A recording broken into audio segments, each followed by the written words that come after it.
On June 3rd or 4th, depending on your time zone, we've got a mystical, really quite magical full moon in Sagittarius. The exact time is at 11:42 p.m. Eastern US time on June 3rd. So calculate that for your own time zone. But this one is kind of unusual in the sense that even though it's a Sagittarius full moon, it's got kind of a really deep, intense, and almost occult flavor to it, which makes it have a bit more of a Scorpio feel to it. So we're going to get into all the different aspects, but I wanted to start with the Sabian Symbol, which really sets the tone for the whole experience.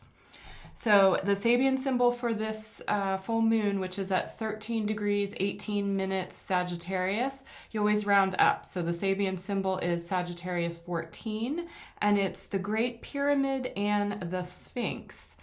In Egyptian lore, the Sphinx was a symbol rather than an actual entity. And I do want to make a distinction between the Greek tradition of the Sphinx and the Egyptian tradition of the Sphinx. So this Sabian symbol is specifically the Egyptian Sphinx.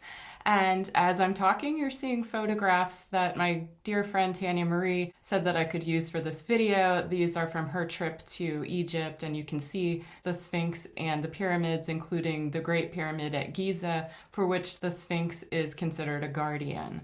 So there's that energy to this full moon in Sagittarius, and Dane Rudyard goes on to elaborate a keynote, the enduring power of occult knowledge and its quasi-divine custodians, seedmen of a previous cycle of existence, the power of spiritual ancestry. So that's quite a bit right there.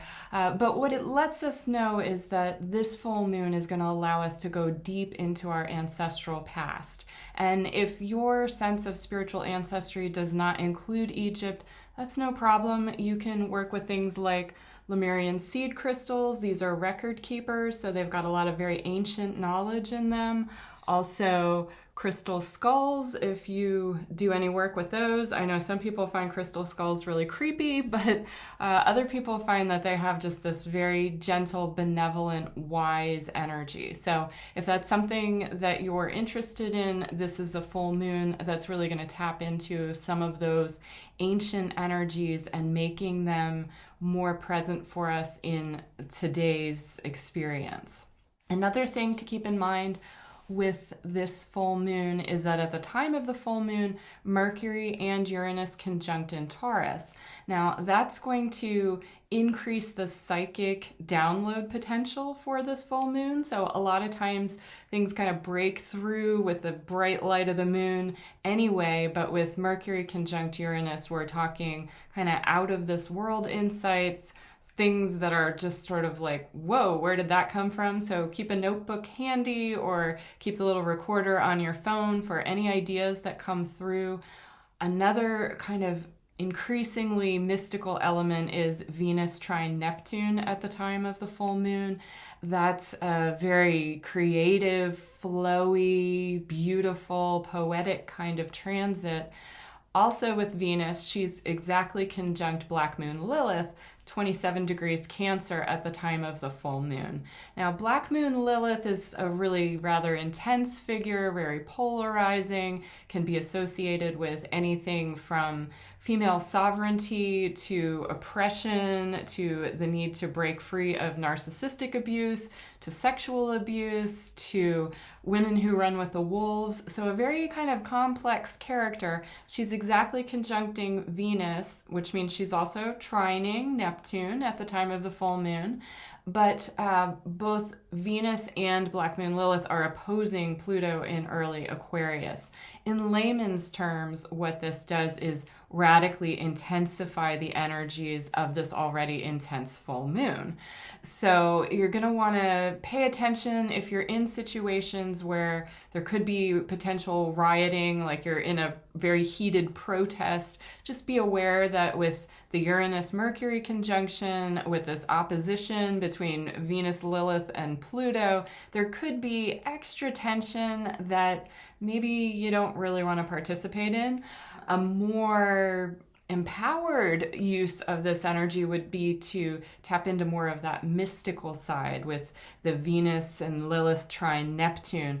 That kind of energy is more like Diane Fortune's book, The Sea Priestess. If you're familiar with that book, Diane Fortune, she was herself an occultist, but also a Celtic Christian and a Kabbalist, and her novels, including The Sea Priestess, she actually used those in order to give magical instruction. And so if you've ever read that book, maybe break it out again. If you haven't, you might want to just kind of dive into some of those energies, really some fascinating information about Atlantis, Lemuria, and with this watery energy of Venus, Lilith, and Neptune, we do get that kind of sea priestess feel.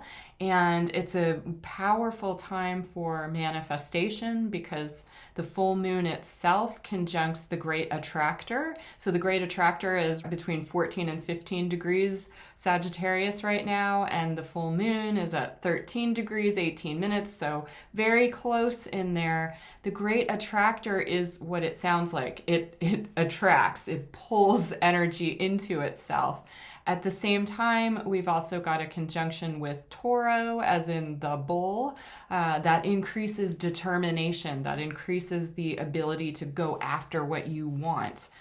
And then in this sort of odd thing, we've got a conjunction of the full moon with the great attractor, with Taureau, and with Requiem, which is the funeral mass of the dead. So I told you, this has kind of a Scorpio feel to it, even though we're in Sagittarius.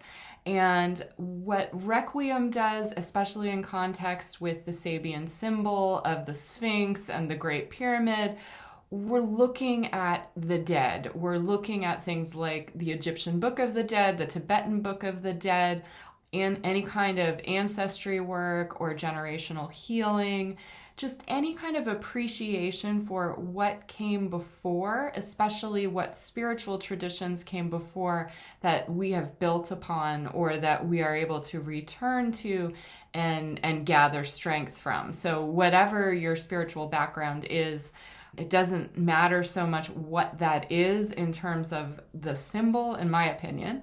It is the symbol of the Sphinx, but to me, it's going deeper into this idea of mysticism, of the deep mysteries, and the opposition between Venus, Lilith, and Pluto that also deepens things. So Pluto can be a power struggle planet. He's a rapist, and then you've got Lilith, who really needs to fight for female sovereignty, so there's tension there, but there's also this kind of hidden energy, this kind of mystical, like women's rights kind of secret temple kind of energy that is very much a part of this full moon.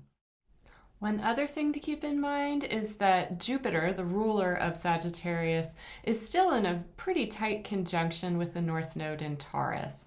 What this means is that any of that information that comes through, I mentioned kind of the psychic downloads, the mystical awareness, any of that comes through is likely to be spot on in terms of where is the collective going, what do you need to do personally in order to navigate some of the crazier energies that we're experiencing. There's tremendous potential right now. And this full moon, while it could be intense in more of a polarizing negative way, that does not have to be the case. It actually could be one of those really powerful full moons where you set an intention and you watch it manifest in a bigger way than you possibly could have imagined. So I'm wishing you all a happy full moon. Until next time, take care.